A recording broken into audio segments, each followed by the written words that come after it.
कहते हैं कि दुनिया में मन सबसे ज्यादा शक्तिशाली चीज होती है। अगर किसी चीज को तुम पूरे मन से चाह लो तो तुम उसे हासिल कर सकते हो। ये मैं नहीं कहता, ये सभी महापुरुषों का कहना है। लेकिन अगर ये सत्य है, ये सच है, तो जो हम अपने मन से चाहते हैं वो हमें हासिल क्यों नहीं होता है? भाई, कोई भी इंसान अपने मन में दुख तो नहीं चाहेगा, लेकिन वो रहता तो दुखी है। हर इंसान अपने मन से तो कामयाब होना चाहता है, खूब पैसा कमाना चाहता है, लेकिन फिर भी वो कामयाब नहीं होता। भला ऐसा दुनिया में कौन इंसान होगा जो अपने मन में ये चाहेगा कि मैं नाकामयाब रहूं या मैं पैसा ना कमाऊं? सोचने की बात है। तो इसमें दो चीजें निकल के सामने आती हैं। या तो वो महापुरुष गलत थे जिन्होंने ये बात बोली कि मन से चाही हुई चीज हासिल हो जाती है, या फिर हम गलत हैं। आज की कहानी जो मैं आपको सुनाने वाला हूँ उसमें आपको एक ऐसा मंत्र मिलेगा। उसे समझने के बाद आपको एक ऐसा मंत्र पता चलेगा जिससे आप ये समझ पाएंगे कि अपने मन से कोई भी चीज कैसे करवाई जाती है, मन में किसी भी बात का बीज कैसे बोया जाता है। ये इस कहानी से आपको अच्छी तरह से समझ में आ जाएगा। और इससे आप ये भी समझ पाएंगे कि आकर्षण का नियम, लॉ ऑफ अट्रैक्शन, कैसे काम करता है। कहानी छोटी सी है लेकिन बहुत ही गहरी है। इससे पहले कि आप इस कहानी में खो जाएं, इस चैनल को सब्सक्राइब जरूर कर लें। तो चलिए ये कहानी शुरू करते हैं। एक बार की बात है, एक आदमी के जीवन में सिर्फ दुख ही दुख थे। वो जो भी काम करता उस बेचारे का वो काम पूरा ही नहीं होता। घर में आता तो घर में कलेश बना रहता, किसी से कोई मदद मांगता तो कोई उसकी मदद नहीं करता। ऐसा लगता था कि चारों ओर से दुखों का पहाड़ उसी पर टूट पड़ा है।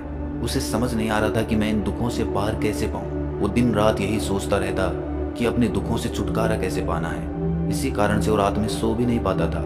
उसकी आंखों के नीचे बड़े बड़े काले घेरे बन गए थे, जो इस बात का प्रतीक थे कि वो आदमी कितना दुखी है और कितना चिंतित है। कभी कभी तो उसके मन में आत्महत्या करने के भी ख्याल आते थे, लेकिन अपने परिवार की चिंता करके वो ये कदम नहीं उठा पाता था। वो इतना दुखी हो गया कि उसने निर्णय किया कि वो इन दुखों से छुटकारा पाके रहेगा। इसके लिए चाहे उसे कितनी भी मेहनत करनी पड़े, कुछ भी करना पड़े, चाहे अंगारों पे चलना पड़े, लेकिन इन दुखों से छुटकारा हासिल करके रहेगा। ऐसे ही एक दिन उसने अपने मित्र से पूछा कि मैं अपने जीवन को कैसे सुधारूं। उसके मित्र ने उसे बताया कि तुम किसी बाबा के पास जाओ। बाबाओं के पास ऐसा मंत्र होता है जिससे सारे दुख मिट जाते हैं, जीवन खुशियों से भर जाता है और धन संपदा भी हासिल हो जाती है। तुम किसी ऐसे बाबा को ढूंढ लो, बस तुम्हारा काम बन जाएगा। उस आदमी के मन में ये बात पूरी तरह से पक्की बैठ गई कि कोई बाबा ही मेरा दुख दूर कर सकता है। और इसीलिए उसे किसी भी बाबा के बारे में पता चलता तो वो उस बाबा के पास पहुंच जाता, उस बाबा को अपनी समस्या बताता और उससे उसका समाधान पूछता और कहता कि बाबा, मैं कुछ भी करने के लिए तैयार हूँ, लेकिन मेरी इन समस्याओं से मुझे छुटकारा दिला दीजिए। आप जो कहेंगे मैं वो करूँगा, लेकिन मेरे जीवन को सुधार दीजिए। बाबा उसे कुछ टोने टोट के बता देते थे करने के लिए, और बदले में दान दक्षिणा ले लेते थे कि ये टोना टोटका करने के बाद तुम्हारे घर में सुख शांति बनी रहेगी, बस इस टोटके को पूरी विधि के साथ करना। वो आदमी घर लौटकर पूरी विधि के साथ टोने टोट के करने लगा, लेकिन बहुत टोने टोट के करने के बाद भी उसके जीवन में कुछ बदलाव नहीं आया। इसके विपरीत उसका जीवन और ज्यादा दुखी हो गया। जो भी बाबा उसे टोना टोटका देता था वो बदले में उससे दान दक्षिणा लेता था, जिससे उसका धन भी धीरे धीरे खत्म हो रहा था। इससे उसके जीवन में दुख और ज्यादा बढ़ गए। तब उसे लगा कि बाबाओं के पास जाने से तो मेरे जीवन में दुख कम होने की बजाय बढ़ते ही जा रहे हैं, तो मुझे क्या करना चाहिए? बाबाओं के पास जाऊं या ना जाऊं? फिर एक दिन एक आदमी ने उसे बताया कि तुम अपने घर में किसी पंडित को बुलाकर हवन करवा लो। हवन होगा, घर शुद्ध हो जाएगा। कोई भी बुरी ऊर्जा होगी घर में तो वो घर से बाहर चली जाएगी। किसी पंडित को बुलाकर पूरे विधि विधानों से मंत्रोच्चारण कराओ और हवन कराओ, जिससे घर में सुख शांति आए। उस आदमी के मन में ये बात बैठ गई और उसने एक पंडित को अपने घर पर बुलाकर हवन करवा दिया। हवन अच्छी तरह से संपन्न हुआ। बदले में पंडित ने भी अच्छी दान दक्षिणा ली और उसके बाद वो वहां से विदा हो गया। लेकिन कुछ दिनों के बाद उस आदमी को महसूस हुआ कि उसके जीवन में अब भी कोई बदलाव नहीं आया है। अब वो आदमी पूरी तरह से दुखी हो गया और ज्यादा परेशान हो गया। अब तो उसे लगने लगा था कि मेरे जीवन में से दुख कभी खत्म ही नहीं होंगे, और यही सोच सोच कर उस आदमी का बुरा हाल हो गया था। फिर एक दिन उसे अपने मित्र से एक ऐसे बाबा के बारे में पता चला जो समाधान बताने के लिए कोई दान दक्षिणा नहीं लेता था। उस आदमी को लगा कि ये बाबा दूसरे बाबाओं की तरह नहीं हो सकता, क्योंकि ये दान दक्षिणा तो लेता ही नहीं, और अगर दान दक्षिणा नहीं लेता तो ये सच में कोई सिद्ध बाबा होगा। और यही सोचकर वो उस बाबा के पास पहुंच जाता है।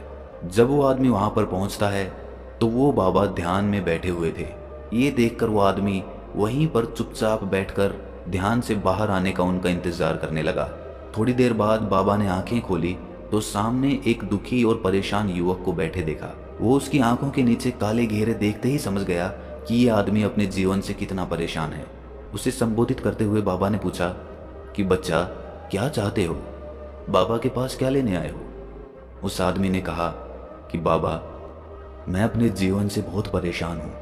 मैंने इन दुखों को दूर करने के लिए बहुत सारे रास्ते अपनाए, हर वो तरकीब करके देखी जो किसी बाबा ने मुझे बताई, हर वो काम किया जो किसी भी इंसान ने मुझसे करने को कहा, लेकिन मेरे जीवन में दुखों में कोई कमी नहीं आई। बाबा, इसके विपरीत मेरे जीवन में दुखों में बढ़ोतरी हो गई। मुझे समझ नहीं आ रहा है कि मैं क्या करूं।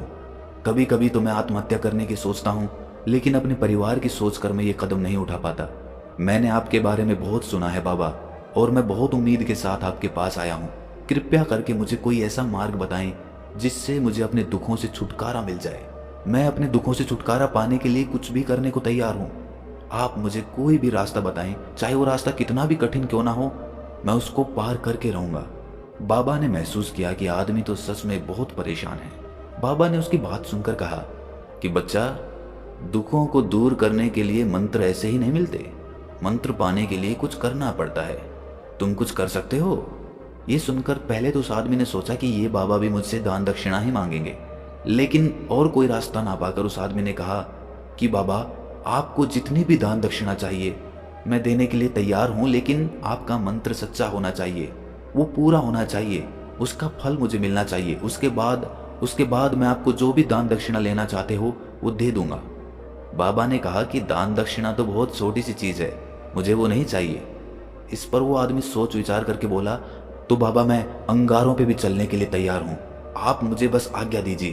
बाबा ने कहा कि अंगारों पे चलने वाली छोटी चीज मैं तुमसे नहीं कराने वाला। मैं जो तुमसे कराने वाला हूं वो बहुत कठिन मंत्र है, उसे पूरा कर पाओगे? बाबा ने कहा कि बाबा, आप मुझे बताइए तो सही, मुझे करना क्या होगा, मैं कुछ भी करने को तैयार हूं। इस पर बाबा ने उसे कहा कि यहां से जब तुम अपने घर जाओ तो रास्ते में अपने मन में ये दोहराते जाना कि मैं सुखी हूं, मैं सुखी हूं, मैं सुखी हूं। बार बार अपने मन में यही दोहराना, और याद रहे, जुबान पर ये नहीं आना चाहिए, ये सिर्फ मन में दोहराना है। ये सुनकर वो आदमी बोला, बाबा, बस इतनी सी बात? ये तो मैं चुटकी बजा के कर लूंगा, लेकिन इससे होगा क्या? बाबा बोले कि इस मंत्र को करके देखो, वैसे भी तुमने इतने बाबाओं के मंत्र किए हैं, तो इस मंत्र को भी करके देख लो। उस आदमी ने सोचा कि बाबा कुछ दान दक्षिणा तो ले नहीं रहे, और छोटा सा मंत्र है, इसे तो मैं कर ही लूंगा। वो बोला, ठीक है बाबा, मैं ये मंत्र जरूर करूंगा। वो आदमी ये कहकर वहां से उठकर चलने लगा, लेकिन जैसे ही वो चलने लगा, पीछे से बाबा ने बोला कि बच्चा, एक बात याद रखना, जब तुम ये मंत्र अपने मन में दोहराओ तो तुम्हारे मन में बंदर के विचार नहीं आने चाहिए, बंदर का ख्याल भी नहीं आना चाहिए, तो ही ये मंत्र सिद्ध होगा। वो आदमी बोला, मुझे तो आज तक बंदर का कोई विचार नहीं आया, तो अब क्यों आएगा? आप चिंता मत करिए बाबा, मैं बस मन में यही दोहराऊंगा कि मैं सुखी हूँ, मैं सुखी हूँ, इसके अलावा बंदर का कोई विचार मेरे मन में नहीं आएगा। ये कहकर वो आदमी वहां से चल दिया। वो अपने मन में मैं सुखी हूँ, मैं सुखी हूँ ये दोहराता हुआ थोड़ी दूर ही चला था कि उसके मन में अचानक बंदर का ख्याल आ गया। बंदर का ख्याल एक बार आया और चला भी गया, लेकिन उस आदमी ने सोचा कि आज तक तो मुझे बंदर का कोई विचार नहीं आया, ये आज बंदर का विचार क्यों आ गया? और ऐसे करके उसने उस बंदर के विचार को पकड़ लिया। वो ये भूल गया कि मुझे क्या मंत्र दोहराना है, और वो बंदर के बारे में सोचने लगा। जब थोड़ी देर बाद उसे फिर से होश आया तो वो फिर से अपना वही मंत्र दोहराने लगा जो बाबा ने उसे बताया था, मैं सुखी हूँ, मैं सुखी हूँ। लेकिन अचानक से उसे सामने एक बंदर दिखाई दिया, और ये देखकर उसके मन में फिर से बंदर का विचार उठ गया, और वो अपने अंदर से इस विचार को बाहर फेंकना चाहता था। वो चाहता था कि मेरे अंदर किसी भी तरह बंदर का विचार ना आए, लेकिन उसे तो सामने बंदर ही दिखाई दे गया। ऐसे ही जद्दोजहद करते करते वो घर पे पहुंचा, और घर पे पहुंचने के बाद अपनी पत्नी को कहा कि हे बंदरिया, मुझे खाने में बंदर परोस दो। और जब उसे एहसास हुआ कि उसने क्या बोल दिया, तो वो अपने बाल नोचने लगा। वो दीवारों में सर मारने लगा कि आज तक मुझे बंदर का कोई विचार नहीं आया, और आज मुझे ये क्या हो गया है कि मुझे हर जगह बंदर ही बंदर नजर आ रहे हैं, ये कैसी माया है? यही सोच सोच कर वो आदमी रात भर सो नहीं पाया।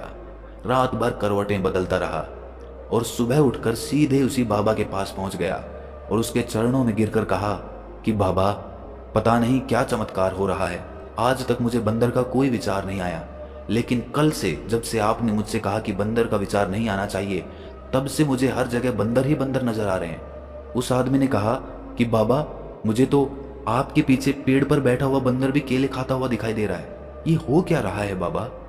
ये सुनकर बाबा हंसने लगे। बच्चा, मन का जाल एक ऐसा जाल है जिसे समझ पाना इतना आसान नहीं है। बंदर तो तुम्हारे रास्ते में पहले भी आते थे। जब तुम मेरे पास आए थे तो इन्हीं पेड़ों पे ये बंदर घूम रहे थे, लेकिन तब तुम्हारे ध्यान में ये बंदर नहीं था। तब तुम्हारे ध्यान में सिर्फ अपने दुख थे। इसके बाद बाबा ने उसे बताया कि बच्चा, हम जिस चीज से भी दूर भागना चाहते हैं वही चीज हमारे मन में बहुत गहरे में प्रविष्ट हो जाती है। वो हमारे अंतर मन में समा जाती है। असल में हम जिस चीज से भी छुटकारा पाना चाहते हैं उससे छुटकारा इसीलिए पाना चाहते हैं कि वो हमारे साथ बहुत गहरे से जुड़ी हुई है, और हम जितना ही उससे छुटकारा पाना चाहते हैं वो उतनी ही गहरी हमारे मन में बैठती चली जाती है, और आखिरकार वो हमारे अंतर मन में छा जाती है।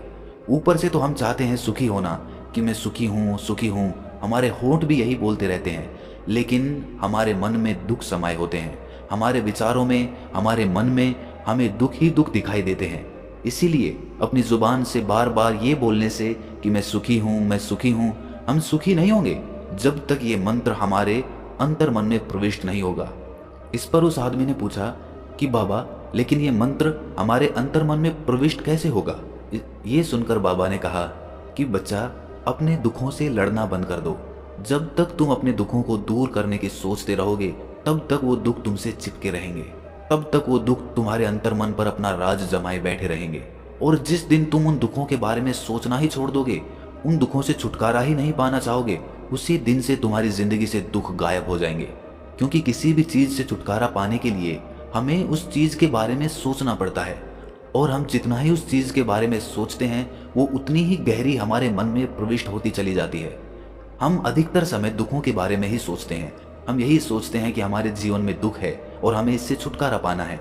इसी वजह से बार बार सोचने से वो दुख हमारे अंतर मन में प्रविष्ट हो जाते हैं और हमें एहसास भी नहीं होता। इसीलिए अगर तुम दुखों से छुटकारा पाना चाहते हो तो दुखों से छुटकारा पाने के बारे में सोचना छोड़ दो, तुम्हें दुखों से छुटकारा मिल जाएगा। अक्सर आदमी धूम्रपान छोड़ना चाहता है, शराब छोड़ना चाहता है, सुबह अपने आप से ये वादा करता है कि मैं कोई भी गलत काम नहीं करूंगा, लेकिन शाम को जब लौटता है तो नशे में चूर होकर लौटता है। ऐसा क्यों होता है कि जो हम सोच रहे हैं वो पूरा कर ही नहीं पा रहे हैं? असल में हम उस चीज को बहुत ज्यादा तवज्जो दे रहे हैं, उस चीज को बहुत ज्यादा अहमियत दे रहे हैं। जब भी हम उस चीज को छोड़ने के बारे में सोचते हैं तो हम उसकी इम्पोर्टेंस यानी कि विशेषता और ज्यादा बढ़ा देते हैं। हमारा मन उस चीज के बारे में जितना ज्यादा सोचेगा, शराब या धूम्रपान छोड़ने के बारे में जितना ज्यादा सोचेगा, हमारा मन उतना ही उस चीज के पीछे ज्यादा भागेगा। हमें उस चीज से लड़ना नहीं है, बल्कि बिना सोचे गुजर जाना है।